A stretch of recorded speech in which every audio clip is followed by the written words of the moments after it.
وَإِذَا ضَرَبْتُمْ فِي الْأَرْضِ، اور جب تم چلنے لگو زمین میں، یعنی سفر کرنے لگو، فَلَيْسَ عَلَيْكُمْ جُنَاحٌ، نہیں ہے تم پر وبال، أَن تَقْصُرُوا مِنَ الصَّلَاةِ، کہ تم قصر کر لو نماز میں۔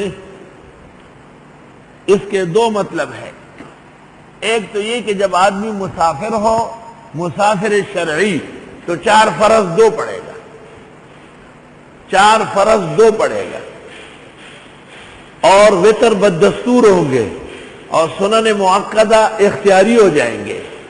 اگر سفر میں راحت ہے تو پڑھنا بہتر، اور اگر سفر میں دقت ہے تو ترک بہتر۔ سرحد و افغانستان کے بعض پختون علماء ہر حال میں سنت پڑھتے ہیں، یہ نامناسب بات ہے۔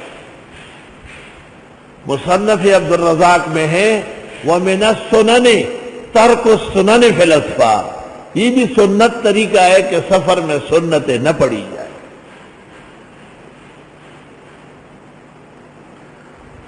تو تطبیق اس طرح دی گئی ہے کہ سفر 2 ہے، ایک تکلیفوں والا نہ پڑھنا بہتر ہے سنت، اور ایک آرام راحت والا ٹھہرا ہوا ہے، بریانی اور روش کھا رہا ہے، دعوتیں ہو رہی ہے، سب یہ وہ، تو کیا تکلیف ہے تجھے، پڑھ لو۔ اس لیے بحر، نہر، تبیین، نصب الرایا، اللباب، فتاوی شام ہندیہ، اعلاء السنن، معارف السنن، فتاوی رشیدیہ، فتاوی امدادیہ، امداد الاحکام، تمام معتبرات مذہب میں ہے۔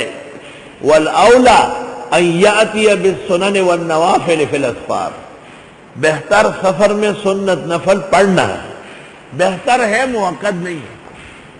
سفر سے تاکید ختم ہو جاتی ہے۔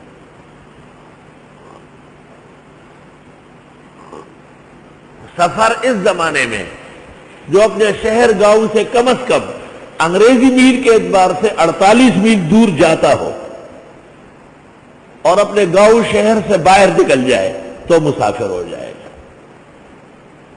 مسافر ہو جائے گا۔ نیت سے بھی مسافر نہیں ہوگا اگر نکلا نہیں، نیت کر چکا ہے اور اسٹیشن پر بیٹھا ہوا ہے، اسٹیشن تو شہر ہے، سفر کا ارادہ ہے لیکن کراچی ایئرپورٹ پر ہے، تو کراچی کا آدمی کراچی ایئرپورٹ پر مسافر نہیں جب تک جہاز اڑ نہ جائے، جب تک ریل گاڑی کراچی کے حدود پیپری گلشن حدید سے آگے نہ نکلے۔ اسی طرح آتے وقت میں اس میں اس لیے تفصیل کرتا ہوں کہ میں نے بعض علماء کو ایئرپورٹوں پر اور اسٹیشنوں پر فقہ سے محروم دیکھا ہے، اور تعجب کیا میں نے بڑے علاموں پر کہ ان کو تو نور الہدیٰ کی سمجھ نہیں ہے، یہ تو نور الہدیٰ کا طالب سمجھتا ہے کہ اسٹیشن اور ایئرپورٹ کراچی ہے، اور یہ قاعدہ ہے کہ حج کا احرام اور سفر کا عزم معتبر نہیں ہے جب تک عمل نہ ہو۔ کسی نے حج اور عمرے کا احرام کیا، دھوتیاں نہیں پہنی، تولیے نہیں باندھے، نہیں ہے محرم، تولیے باندھ لیے، نیت نہیں ہے محرم، بکلیہما، دونوں سے ہوگا۔ صرف ارادے سے مسافر نہیں، صرف نکلنے سے مسافر نہیں، دونوں سے ہوگا۔ اور مقیم بوطن الاصلی کے لیے نیت کی ضرورت نہیں، مقیم بنیت الاقامہ کے لیے وطن نیت 15 دن کم از کم کی ضرورت ہے، ورنہ مقیم نہیں ہوگا۔ والمسألۃ بالتفصیل تجدونہا فی الفقہ۔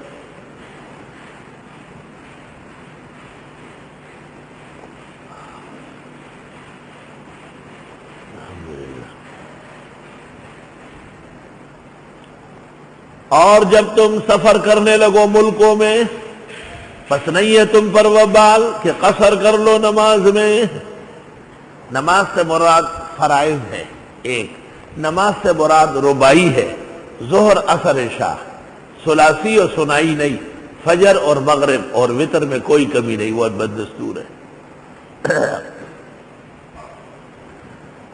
ان خفتم ان یفتنکم الذین کفروا، اگر تم کو ڈر ہے کہ پریشان کر دیں گے تم کو کافر، ان الکافرین کانوا لکم عدوا مبینا، بے شک کافر تمہارے لیے دشمن واضح ہے۔ یہ قید اتفاقی ہے، اب اس قید کا اثر بظاہر نہیں ہے۔ وَإِذَا كُنْتَ فِيهِمْ، اور جب آپ موجود ہیں ان میں اے پیغمبر، فَأَقَمْتَ لَهُمُ الصَّلَاةَ، بس آپ پڑھائیں گے ان کو نماز۔ حضرت جب موجود ہو، اتنے بڑے امام، حیّن میتن، تو امامت نہیں ہو سکتی۔ آپ نے کئی مرتبہ ابو بکر کو اشارہ کیا کہ نماز جاری رکھو، لیکن وہ پیچھے چلے جاتے اور فرماتے مال ابن ابی قحافہ ان یصلی بین یدی رسول اللہ صلی اللہ علیہ وسلم، ابو بکر کو کوئی حق نہیں کہ نبی کے سامنے نمازیں پڑھائیں، اور جب حضرت فوت ہو گئے تو بھی امامت نہیں ہوئی، سب صفوں میں کھڑے ہوئے۔ تو اس لیے میں کہتا ہوں اذا کنت فیہم حیا و میتا، ہر حال میں حضرت کوئی اور امام نہیں ہو سکتا۔ اور بدعتی امام، وہ ایک طرف تو کہتے ہیں آ گیا وہ تاج والا، اور پھر بے شرم خود آگے ہو جاتا ہے۔ اگر واقعی عقیدہ ہے کہ نبی آ چکے ہیں تو صف میں گھس جاؤ بے ایمان۔ ابو بکر تو کہتے ہیں مجھے حق نہیں ہے، اور یہ ابلیس کی جو تخم ہے ان کو آگے ہونے کا حق مل رہا ہے۔ تو اگر اس نظریے میں صادقین ہوتے تو یہ اپنے محرابوں کے اندر چنائی کر لے، ختم کر لے اس کو، کیونکہ ان کے خیال میں تو حضرت ہر وقت موجود ہے، معاذ اللہ، نقل کفر نہ باشد۔